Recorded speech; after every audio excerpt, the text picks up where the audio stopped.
If you are trained, experienced, and maybe even advanced at what you do, your techniques are killing your power. Look, techniques aren't bad, but they will throttle your potential if you reach for them at the exact moments when presence is actually required. There is a phase early in training a new thing, early in business or in any domain where techniques matter. They give us a scaffolding to learn. We need language, we need models, we need shape, we need something to hold on to. In jitsu, that looks like positions, escapes, counters. If you do this, I do this. If they grab me this way, I respond this way. In entrepreneurship, it looks like scripts, funnels, frameworks, growth strategies, year plans. And at first, there's no problem. It's great. It's needed. And that's how entry into any domain works. But then you grow.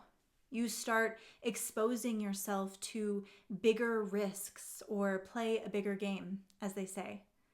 And pressure increases. Conditions shift. The techniques don't work in evolving environments. And the other body, the other person, the market, the domain does something unexpected. And that's when your technique stops being supportive and it starts to become interference. It's too stale. Because when conditions are quickly evolving or unpredictable, hello modern life, just reaching from memory or what has always worked is too slow. What fails isn't knowledge, it's access. Okay, hold this thought.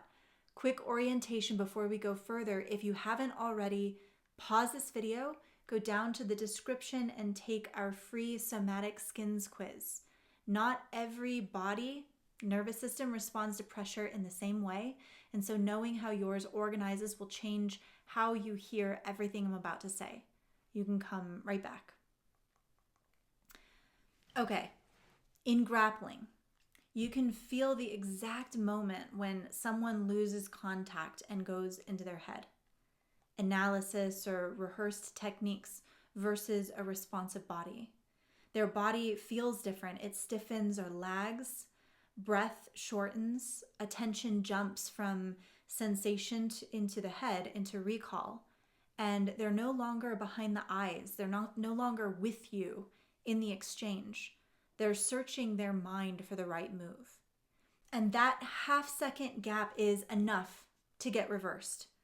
And the mistake wasn't technical. They stopped feeling reality and they started consulting strategy. Entrepreneurship fails the same way, just with different consequences. Sales conversions don't collapse because the wrong words were used or you forgot to activate the gap strongly enough.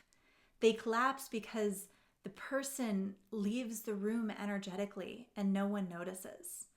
You can hear it the moment someone goes from with you to in their head, scripting the right stuff to say, guarding their real answer, the rush, the over-explaining, the polite answers, the tightening around it all, the inability to let silence or honesty do its work. The moment a point of contact becomes about execution, that contact is already gone. Not because that technique that was used is bad, but because technique has to come back to you after you've released it from presence. Here's where we get trapped. In martial arts, business, relational paradigms, the arts, scenarios multiply indefinitely. If they say this, I'll say this. If engagement drops over here, I'll do this. If my audience loves this, I'll create this. If revenue stalls, I'll add this lever. And this feels responsive, it feels responsible, but it's preparation and it assumes a predictable world. And it assumes that your nervous system is one that stays online, even when it doesn't work that way. Now, this is why we teach principles over rote optimization or technique. principles work differently. They don't tell you what to do. They show you how to think, how to choose. They reveal what matters to you and how to move with it. We teach and train these principles in our academy, The Prestige, not as ideas, but organizing laws that govern presence and power. You don't apply them. You practice them, you organize around them, and then they shape you. When they're present, action and a deeper intelligence emerges. When they're absent, technique turns rote and stifling. I'll give you another example. I'm also a trained musician, and there's a direct parallel here in art and music to everything I'm saying. Every serious artist begins with structure, scales, form, technique, repetition, rules. And this isn't to constrain your creativity, but it is to build the artist that can wield it. Picasso said it cleanly in one of my favorite quotes: "Learn the rules like a pro so you can break them like an artist." That line is quoted a lot, but it's rarely understood because I've found that some people want to start at the end. No rules, no discipline. They don't want the rigor. They just want pure expression. But without structure, expression has nothing to move through. And the artist within doesn't get liberated. It gets scattered everywhere. Feeling becomes noise. Emotion becomes indulgence. Freedom collapses into chaos. And really, there's no coherent expression created. And at the other extreme, others of us tend to cling to techniques, to known frameworks and structure long past their usefulness. It's easy then to hide inside the form, to look for a better or newer framework. They perfect the scales, but they never learn to improvise. It's different training. They mistake rigor for mastery because it feels safe to just keep doing it. But structure was never the destination. It was the initial training ground. But then the artist must depart intentionally and learn to read the terrain and train differently. And this doesn't contradict anything we've been talking about. It clarifies it, because technique without presence cages the artist within. But presence without structure initially diffuses it. First, the body has to learn the rules. Then the system earns the right to break them. That's not rebellion. That is self-command. And look, when I'm saying presence in this context, it's measurable. Presence isn't mystical, not in the way that I'm talking about it today. It's functional. Can you stay oriented when money is on the line? Can you listen without rehearsing? Can you feel your own structure while also tracking another person who's triggering you? Can you let silence work? Can you tell when effort or energy is clean versus compensating?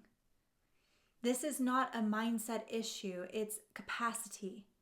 And your capacity is trainable, not through more scripts, but through practices that expand access under pressure.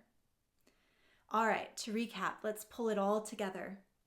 Techniques aren't the enemy. They're just not the source of power. Technique is necessary at the beginning of any venture, but under pressure, technique alone becomes a liability, because when things matter, memory is slow. Scripts collapse, strategies arrive too late. What determines coherence isn't what you know. It's what your system can access in real time. That's why principles matter more than scenarios, why presence matters more than rote performance, and why structure has to precede the subtle. And we see this everywhere. I dare you to look for it in martial arts, in sales, in business growth, art and music. It is upstream of whatever it is that you're working for. Regardless of domain, there is one constant: you and what you train. It's what your nervous system can hold without fragmenting. That's the real demand of modern life. Not more techniques or better scripts, not more optimization, more capacity to hold life for reality as it is actually occurring. If this landed for you today, the next step maybe isn't more information, it's training.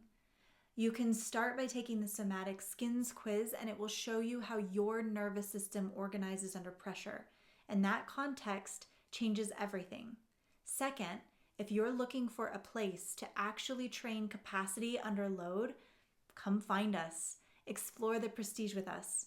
It's a practice environment, a simulator, a place to build coherence, perception, and range in conditions that resemble real life. Links are all below in the description. If there's resonance, you're welcome to reach out directly. Thanks for making it this far with me in the video and hanging out with me for a bit. If you enjoyed it, please do like and subscribe. It helps us out a lot. See you next time.